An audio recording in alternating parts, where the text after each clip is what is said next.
Item ಯಾವುದೇ ಇರಲಿ try ಮಾಡಿ ಆಚಿ ಚಿಕನ್ ಮಸಾಲಾ. ಇವತ್ತಿನಿಂದ ರಾಜ್ಯದಾದ್ಯಂತ SSLC ಪರೀಕ್ಷೆ ಆರಂಭ ಆಗ್ತಾ ಇದೆ. ಅದರ ಭಾಗವಾಗಿ ಬಳ್ಳಾರಿಯಲ್ಲೂ ಕೂಡ SSLC ಪರೀಕ್ಷೆ ನಡೆಯುತ್ತೆ. ಒಟ್ಟು 23,282 ವಿದ್ಯಾರ್ಥಿಗಳು ಪರೀಕ್ಷೆಗೆ ನೋಂದಣಿ ಮಾಡಿಕೊಂಡಿದ್ದಾರೆ.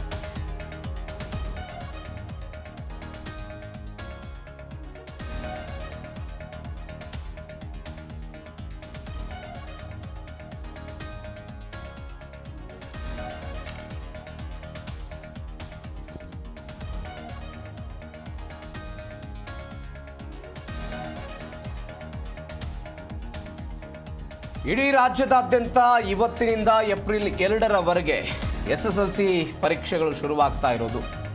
ಪರೀಕ್ಷಾರ್ಥಿಗಳಿಗೆ KSRTC ಉಚಿತ ಪ್ರಯಾಣವನ್ನು ಕಲ್ಪಿಸಿದೆ.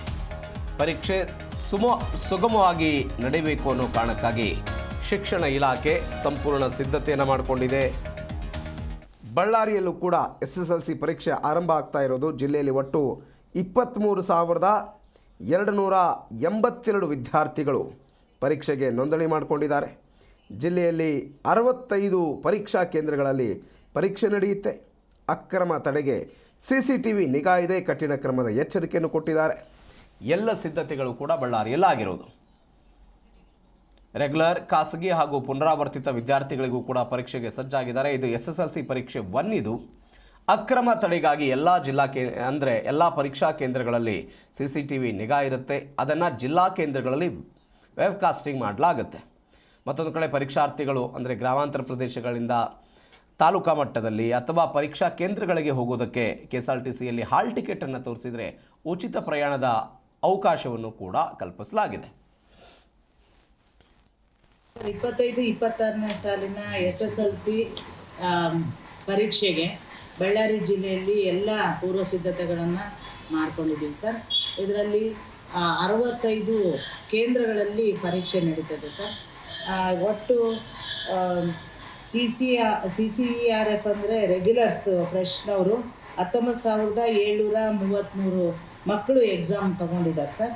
ಆನಂತರ PF, RR, PR ಅಂತ ಎಲ್ಲ ಸೇರಿಸ್ಬಿಟ್ಟು ಪ್ರೈವೇಟು ರಿಪೀಟರ್ಸು ಇವೆಲ್ಲ ಸೇರಿಸಿ ಒಟ್ಟು 23,282 ಮಕ್ಕಳು ಈಗ ಎಕ್ಸಾಮ್ ತಗೊಂಡಿದ್ದಾರೆ ಸರ್ ಈ ವರ್ಷ. ಸೊ ಮಾರ್ಚ್ 18ರಿಂದ ಎಕ್ಸಾಮ್ಗಳು ಪ್ರಾರಂಭ ಆಗ್ತದೆ ಸರ್. ಏಪ್ರಿಲ್ 1ರವರೆಗೂ ಕೂಡ ಎಕ್ಸಾಮ್ ನಡೀತದೆ. ಏಪ್ರಿಲ್ 2ಕ್ಕೆ ಎಲ್ಲ ಎಕ್ಸಾಮ್ಗಳು ಪೂರ್ಣಗೊಳ್ತವೆ ಸರ್. ಈಗ ನಮ್ಮ ಒಂದು ಬಳ್ಳಾರಿ ಜಿಲ್ಲೆಯಲ್ಲಿ 65 ಏನು ಸೆಂಟ್ರ್ಗಳಿದ್ದಾವೆ ಅಲ್ಲಿ ಎಲ್ಲ ರೀತಿಯ ವ್ಯವಸ್ಥೆ, ಮಕ್ಕಳಿಗೆ ಯಾವುದೇ ತೊಂದರೆ ಆಗದಂತೆ ಆಸನದ ವ್ಯವಸ್ಥೆ ಇರ್ಬೋದು, ಕುಡಿಯುವ ನೀರಿನ ವ್ಯವಸ್ಥೆ, ಆನಂತರ ಶೌಚಾಲಯದ ವ್ಯವಸ್ಥೆ, ಇತರೆ ಎಲ್ಲ ಕೊಠಡಿಗಳ ವ್ಯವಸ್ಥೆ ಎಲ್ಲದನ್ನು ಕೂಡ, ಮತ್ತು ಜೊತೆಗೆ ಎಲ್ಲ ಕೊಠಡಿಯಲ್ಲೂ ಪ್ರತಿ ಕೊಠಡಿಯಲ್ಲೂ CC ಕ್ಯಾಮ್ರಾ ಇರಬೇಕು. ಆಮೇಲೆ ಕ್ವಶನ್ ಪೇಪರು ಒಡೆಯೋ ಒಂದು ಇದರಲ್ಲೂ ಕೂಡ, ಮತ್ತು ಬಂಡಲ್ ಮಾಡೋ ಉತ್ತರ ಪತ್ರಿಕೆಗಳು ಬಂಡಲ್ ಮಾಡಬೇಕಾದ್ರೆ ಅಂಡರ್ CC ಕ್ಯಾಮ್ರಾ ಅಡಿಯಲ್ಲೇ ಮಾಡಬೇಕು ಅನ್ನೋ ಒಂದು